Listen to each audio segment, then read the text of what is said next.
Welcome to the yet another session on the subject desktop publishing. In our previous lecture, we have discussed some other retouching and painting tools, mainly clone stamp, history brush, paint bucket, gradient tools, etc. So in today's lecture, we will demonstrate the use of these tools. So let's start the demonstration with the clone stamp tool and pattern stamp tool. To do so, let's open an image. तो ये सारी चीजें करने के लिए एक image हम open कर लेते हैं and let's assume this is the image. Now on this image we will be using this clone stamp tool, pattern stamp tool और इसी पे हम यूज कर लेंगे अपना history brush, art history brush और इसी पे we will discuss the eraser tool, background eraser tool and magic eraser tool. For gradient and paint bucket भी इसी पे यूज कर लेंगे. ग्रेडियंट टूल्स के लिए की डेमोस्ट्रेशन के लिए हम एक अलग कलर्ड इमेज लेंगे, सिंपल कलर्ड इमेज लेंगे. तो let's start the discussion with the clone stamp tool. तो clone stamp tool, let's select the tool. Obviously the shortcut key is S. तो अब आप देख सकते हो कि clone stamp tool is simply use to copy the pixels from one location to the other location. अब ये मान लीजिए कि अब ये कीजिए, लेट्स अज्यूम हम क्या करते हैं, पहले इसको थोड़ा सा डिस्टॉर्ट कर लेते हैं इमेज को. तो मैं यहाँ पे मैंने क्या किया, मैंने रेजर ली और लेट्स अज्यूम कि मैंने यहाँ पे हियर इन द ट्राउजर मैंने रेजर चला दी. तो अब आप देख सकते हो कि इतनी जो इमेज है दैट हैज बीन डिस्ट्रॉयड. तो अब मैं क्या करेंगे, हम क्या करेंगे, let me zoom this image a bit. तो अब दिस इज द प्रॉब्लम. अब ये प्रॉब्लम आ गई मेरी इमेज में. आप देख सकते हो कि यहाँ पे मुझे एक पैच मिल गया जो एक्चुअली हमने क्रिएट किया, लेकिन हो सकता है कि ये ड्यू टू सम प्रॉब्लम आपकी इमेज में ऐसा कुछ पैच आ जाए. तो इसको करेक्ट करने के लिए we will be using the clone stamp tool. तो क्लोन स्टैम्प टूल के लिए अब बिकॉज ये वही इमेज है, हमें ये ट्राउजर ही है, उसको ही कॉपी करना है. तो मैं यहाँ से सैंपल कर लेता हूँ. तो सैंपलिंग के लिए आप सबसे पहले आपको किन पिक्सल्स को आप यहाँ पे लाके पेस्ट करोगे उनको कॉपी करना पड़ेगा. तो उसके लिए आप यूज करोगे विंडोज पे ऑल्ट ऑप्शन या मैक पे यूज होएगा ऑप्शन की. तो ऑप्शन की मैंने प्रेस करी, क्लिक किया, तो इट मींस अब यहाँ से ये कॉपी होना स्टार्ट हो जाएगा. तो मैंने यहाँ पे लाके इसको, अब देखिए मैं वापस टैप करना स्टार्ट किया लाइक दिस. तो नाउ दिस, अब इसको मैंने पैच को ठीक कर लिया. अब ऑब्वियसली अब अगर आप बहुत ध्यान से देखो तो इसको थोड़ा सा और जूम कर लेते हैं कि यहाँ पे ट्राउजर में एक वो स्टिचिंग लाइन आ रही है. अगर मैं यहीं से कंटेंट कॉपी करता रहूंगा तो वो स्टिचिंग लाइन नहीं आ पाएगी. तो अब हम क्या करते हैं, हम चलते हैं वापस, ब्रश के साइज को थोड़ा सा छोटा कर लेते हैं लाइक दिस. और छोटा करना पड़ेगा क्योंकि हमने इमेज का साइज काफी इंक्रीज कर लिया हुआ है. तो अब मान लीजिए, अब मैं यहां से क्या करता हूं, अब मैं यहां से सैंपल उठा लेता हूं लाइक दिस. तो वही से फिर से सैम्पलिंग के लिए लिया और अब देखो यहाँ पे मैंने क्रीज बनानी स्टार्ट कर दी वो लाइक दिस. अब फिर वापस से वो करना पड़ेगा क्योंकि वो नीचे चला गया था पिक्सल. देखिए नीचे जा रहे हैं धीरे धीरे लाइक दिस. तो basically this tool, clone stamp tool, copies the pixel from one location and pastes them on the other location. तो कॉपी करने के लिए आप ऑल्ट की यूज करोगे विंडोज में और ऑप्शन की यूज करोगे if you are using the Mac operating system. So I hope आपको क्लियर हुआ दिस क्लोन स्टैम्प टूल. अब देखते हैं next, that is known as pattern stamp. तो पैटर्न स्टैम्प को अंडरस्टैंड करने के लिए, अब this pattern stamp tool is used to copy the pattern in an image और ऑफ द ऑब्जेक्ट. तो इसको अंडरस्टैंड करने के लिए चलिए जी वापस चलते हैं, इमेज को हम वापस जूम आउट कर लेते हैं. तो अब मैंने यहाँ पे क्या किया, मैंने पैटर्न स्टैम्प टूल सेलेक्ट किया. तो जैसे आपने पैटर्न स्टैम्प टूल सेलेक्ट किया आपके पास बहुत सारे यहाँ पे पैटर्न आ जाएंगे. ठीक है जी. ब्रश का आपका स्ट्रोक आ जाएगा कि कैसा आप स्ट्रोक रखना चाहते हो ब्रश का, उसका टेक्सचर कैसा रखना चाहते हो, देन उसका मोड कैसे रखना चाहते हो, नॉर्मल, डार्कन, एटसेट्रा. तो अब हम क्या करते हैं, हमने यहाँ पे पैटर्न सेलेक्ट किया और मैं अब यहाँ पे अब देख सकते हो कि जो पैटर्न मैंने सिलेक्ट किया था यहाँ से, अब इसने उसको ब्रश करना स्टार्ट कर दिया। मैं पैटर्न चेंज करता हूँ, आप देख सकते हो कि एक नया पैटर्न बनना स्टार्ट हो गया। तो पैटर्न स्टैम्प टूल ये बेसिकली काम करता है आपके लिए। लेकिन पैटर्न स्टैम्प टूल में आप पैटर्न को कॉपी भी कर सकते हो। अब ये क्या चीज है जी? अब मान लीजिए मैं पैटर्न कैसा रखना चाहता हूं, मैं सिर्फ इतना पैटर्न मुझे चाहिए, ये इतनी चीज। तो मैंने इसको सिलेक्ट किया और हम चले गए एडिट में। एडिट में हमारे पास ऑप्शन है डिफाइन पैटर्न। तो जैसे मैंने डिफाइन पैटर्न लिखा तो उसने उसको कहा कि उसका पैटर्न का नाम रखिए, तो मैंने नाम रख लिया टेस्ट। ओके, ठीक हो गया जी। तो अब हमने क्या करा, एक पैटर्न क्रिएट कर लिया, जितना एरिया हमने सिलेक्ट किया था उसके जैसा पैटर्न क्रिएट कर लिया। तो अब हमने एक नई इमेज ओपन करते हैं लाइक दिस। तो अब मैं फिर से जाता हूं पैटर्न स्टैम्प टूल पे, और पैटर्न स्टैम्प टूल में हमने ये नया पैटर्न क्रिएट किया। अब उसको सिलेक्ट कर लेते हैं। सिलेक्ट करने के बाद आप उसको पेंट करना स्टार्ट करो। आप देख सकते हो कि जो पैटर्न हमने कॉपी किया था, पैटर्न स्टैम्प टूल उसी को पेस्ट कर रहा है लाइक दिस। और अगर अब इसके पास भी आपके पास अलग अलग से स्ट्रोक्स हैं, तो आप ये स्ट्रोक भी यूज कर सकते हो लाइक दिस। अब ये देखिए, ये एक और स्ट्रोक है लाइक दिस। और इसी तरह से आप और स्ट्रोक भी चूज कर सकते हो डिपेंडिंग अपॉन योर रिक्वायरमेंट। जैसे ये स्ट्रोक ले लेते हैं और थोड़ा सा पैटर्न लाइट कर लेते हैं इसका, लीजिए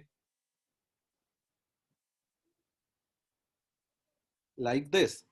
सो पैटर्न में, पैटर्न स्टैम्प टूल में आप प्री डिफाइंड पैटर्न्स भी यूज कर सकते हो या आप खुद का पैटर्न क्रिएट कर सकते हो।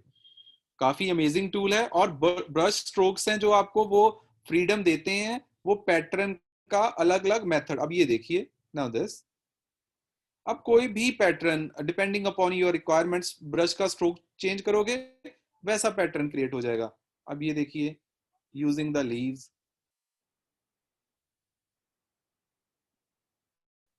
it depends upon your requirement. So pattern can no, it can paint the predefined patterns, or you can define the pattern by yourself by selecting the area of the image that you want to use as an pattern. So I hope आपको clear हो गई दोनों चीजें, clone pattern and pattern stamp tool. चलिए next use करते हैं जी, history brush tool and art history brush tool. तो इसको थोड़ा सा, हिस्ट्री ब्रश टूल को यूज करने के लिए मैं क्या करता हूं, मैं इस इमेज को क्या कर लेते हैं, हम कर लेते हैं ब्लैक एंड व्हाइट। तो मैं एक चेंज कर लेता हूं इमेज में, छोटा सा इमेज पे गए, एडजस्टमेंट पे गए, यहाँ पे आप कर लो ब्लैक एंड व्हाइट, या आप सकते हो डी सैचुरेट। तो बेसिकली दोनों में थोड़ा थोड़ा सा डिफरेंस आएगा, तो हम क्या कर लेते हैं, डी सैचुरेट ही कर लेते हैं। तो आप देख सकते हो कि इमेज सारी डीसैचुरेट हो गई, चेंज होगी ना सारी। लेकिन अब हम यहां से सिलेक्ट करते हैं हिस्ट्री ब्रश टूल। थोड़ा सा इमेज को जूम कर लेते हैं ताकि आपको समझ आ जाए। तो अब मान लीजिए मैंने इमेज को तो डीसैचुरेट कर लिया, अब मैंने हिस्ट्री ब्रश को सिलेक्ट किया, और जिस भी मैं इसको जिस भी नो ऑब्जेक्ट पे यूज करूंगा, जिस भी लोकेशन पे यूज करूंगा, it will return that object in its previous colour. क्योंकि मैंने डीसैचुरेट किया था इसी कलर से, तो हमने अब क्या कर दिया, अपना टूल यूज किया हिस्ट्री ब्रश, और हमने उसको यूज करना स्टार्ट कर दिया on the shirt of the object. तो हमने ऑब्जेक्ट की शर्ट पे उसको स्टार्ट कर लिया। तो इसका थोड़ा सा ब्रश साइज है जो डिक्रीज कर लेते हैं, ताकि हम यहां से भी कवर कर पाए अपने ऑब्जेक्ट को, and you can observe that here. तो नाउ लेट्स जूम आउट, और अब आप देख सकते हो कि हमने सिर्फ एक पर्टिकुलर लोकेशन को उसकी प्रीवियस स्टेट में वापस ले आए, हिस्ट्री पिछली स्टेट में उसको वापस ले आए। पहले हमने ओरिजिनल इमेज को डीसैचुरेट किया, चेंज कर दिया, लेकिन हिस्ट्री ब्रश टूल से हम पूरे ऑब्जेक्ट को इसी तरह से, पूरी इमेज को या इमेज के किसी पर्टिकुलर पार्ट को वापस अपनी स्टेट पे ला सकते हैं। सो this is the use of the history brush tool. अब इसी हिस्ट्री ब्रश टूल के साथ एक और चीज आती है, that is known as art history brush tool. बहुत ही फिर से कमाल का टूल है ये भी। तो इसको समझने के लिए मैं एक ना लेयर क्रिएट कर लेता हूँ।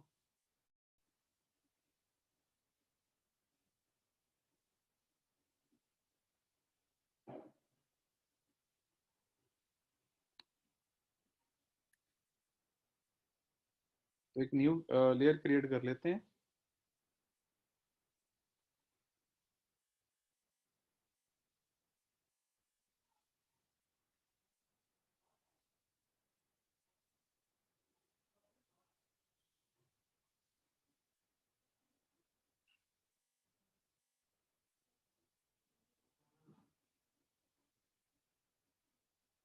तो अब लेयर को मैंने किया, अब हम यूज करते हैं art history brush tool.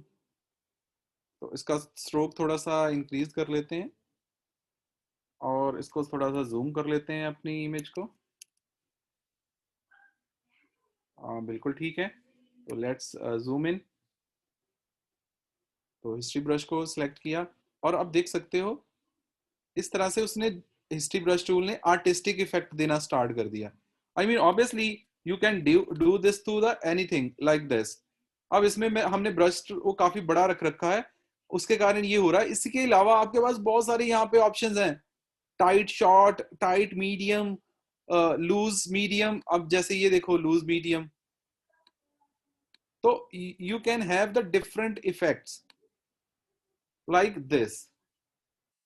Area size 50 pixels है, इसको आप कम या इंक्रीज कर सकते हो। लेट्स से अब मैंने 10 कर दिया। Now you can observe like this. So अब अगर आप ध्यान से देखो, मैंने इस यहाँ पे डुप्लीकेट लेयर कर ली थी, ओरिजिनल इमेज पे कुछ नहीं हो रहा। ये सिर्फ जो मैंने डुप्लीकेट करी थी उसी पे इसका इफेक्ट है। ओरिजिनल इमेज में मैंने कुछ भी चेंज नहीं किया, इसीलिए उसके ऊपर कॉपी करके रख ली। और अपनी चॉइस से आप आर्ट हिस्ट्री ब्रश टूल को यूज करके पेंट कर सकते हो your image. So this is the use of the art history brush tool. I hope आपको क्लियर हुआ। तो अब मूव करते हैं towards the next, that is called the eraser tool. Eraser tool जैसा मैंने आपको बताया था, टू डिलीट द पिक्सल्स। आप पिक्सल्स डिलीट करने चाहो उसके लिए यूज होता है। फॉर एग्जाम्पल हम क्या करते हैं, इस इमेज को कॉपी कर लेते हैं। Let me zoom out. तो चलिए, ताकि ओरिजिनल इमेज में हमारा कुछ चेंज ना हो, गलती से सेव ना कर लें, तो let's copy the image to the new one. यहाँ पे लाके इसको पेस्ट किया। अब यहाँ पे यूज करते हैं रेजर टूल और आप देख सकते हो कि उसने पिक्सल्स डिलीट करने स्टार्ट कर दिए। Now it is deleting the pixels permanently. Delete eraser tool is used to delete the pixels like this. अब दूसरा रेजर टूल देख लेते हैं, बैकग्राउंड रेजर टूल। तो पर्टिकुलर एरिया को सिलेक्ट करके बैकग्राउंड को डिलीट करने के लिए, अगर if you have the multiple images like this. अब ये देखिए आपकी फ्रंट इमेज को कुछ नहीं कर रहा, it is deleting the background image only. सिर्फ ये बैकग्राउंड को डिलीट कर रहा है, देखिए, क्योंकि यहाँ पे दो लेयर्स थी, आप देख सकते हो, एक है व्हाइट और एक है original. This is the original and this is the white. अब दिस इज द, मैं ओरिजिनल को हाइड कर देता हूँ। अब ये देखो, ये था वो व्हाइट बैकग्राउंड जिसपे हमने अपनी इमेज को पेस्ट किया था। तो अब ये जो बैकग्राउंड इरेजर टूल है, this will delete the background only. तो अगर मैं इमेज को यहाँ पे शो भी कर दूं तो ये सिर्फ बैकग्राउंड को डिलीट करेगा, फ्रंट पे जो लेयर है उसको डिलीट नहीं करेगा। तो next eraser tool is magic eraser tool. तो मैजिक इरेजर टूल में हम देख क्या कर लेते हैं, it is very similar to the magic wand tool, जिसमें आप एक पर्टिकुलर कलर को एक सिलेक्ट कर सकते हो। इसमें जिस कलर पे रख के आप डिलीट करोगे वो कलर ही डिलीट हो जाएगा। देखिए, जैसे इस पे रख के करा वो कलर, अब यहाँ पे रख के किया वो कलर। ये देखिए लाइक दिस, जैसे जैसे उसको वो कलर मैच करते जाएंगे वो उसको डिलीट करता जाएगा लाइक दिस। अब सिंगल क्लिक हो रही है और जिस कलर पे क्लिक हो रही है वो कलर सारे का सारा डिलीट हो रहा है from the image. So magic eraser tool select the colour to be deleted. जिस कलर पे रख के आप इसको यूज करोगे वो कलर डिलीट कर देगी from the image. So this is the use of magic eraser tool. अब आते हैं नेक्स्ट टूल पे, that is called the gradient tool. Gradient tool में आप know basically use to blend the multiple colours. तो आपको पहले पैटर्न है आपके पास बहुत सारे, सपोज कीजिए ये पैटर्न ले लेते हैं। तो मैंने इसको यहाँ पे ऐसे रख के ड्रॉ किया इस पैटर्न को, and you can observe a new know pattern of blended colour has been prepared। लेकिन इसमें आपके पास बहुत सारी शेप्स हैं, जैसे ये सर्कल, ये टॉप से बॉटम की तरफ इंक्रीज होता साइज, लाइक दिस। ये central, vertical, horizontal, like this. तो you have multiple patterns here to blend the colours. तो मल्टीपल कलर्स को आप ब्लेंड कर सकते हो, like this, like this, like this. I hope आपको ये भी क्लियर हुआ। अब नेक्स्ट आते हैं हमारा पेंट बकेट टूल। तो पेंट बकेट टूल का कॉन्सेप्ट भी बड़ा सिंपल सा है जी। ये कलर फिल करने के लिए यूज होती है, लेकिन ओनली इन सिलेक्टेड एरिया। तो अब सपोज करो आप इस जगह पे कोई और कलर फिल करना चाहते हो, तो मैंने एरिया को सिलेक्ट किया। उसके बाद you need to select the foreground colour. अब ये जो फोरग्राउंड कलर है वही होगा। तो मैंने पेंट बकेट पे क्लिक किया। ओके, तो हमने यहाँ पे पेंट बकेट, लेट मी, या ठीक है जी। तो यहाँ पे कुछ सैंपल कर लो, पेंट बकेट को लेके आओ, and like this selected area में पेंट स्टार्ट हो गया, आप देख सकते हो। और कौन सा कलर हो रहा है? जो हमने फोरग्राउंड, दिस फोरग्राउंड कलर जो भी हमने सिलेक्ट किया है। So the paint bucket area is use to change the color of the selected part of the image, like this.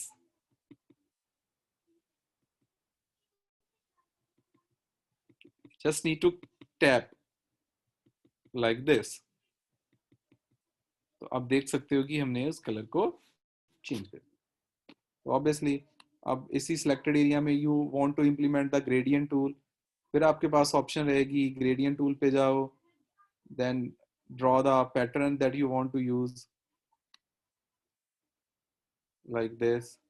so you have the choices like this। so this is the use of the paint bucket tool। और last है हमारा 3D material drop tool. तो उसके लिए हमारे पास 3D shape होनी चाहिए। तो 3D शेप हम कमिंग लेक्चर्स में ड्रॉ करेंगे, तब we will be using this tool to copy the material of the 3D object. So आज हमने डिस्कस किया जी clone stamp tool, pattern stamp tool, then the eraser, background eraser, magic eraser, paint brush, history tool, art history brush tool, gradient tool, paint bucket tool, and 3D material drop tool। obviously we will use with the 3D objects। so I hope आपको आज के सारे tools clear हुए। so that concludes our today's session।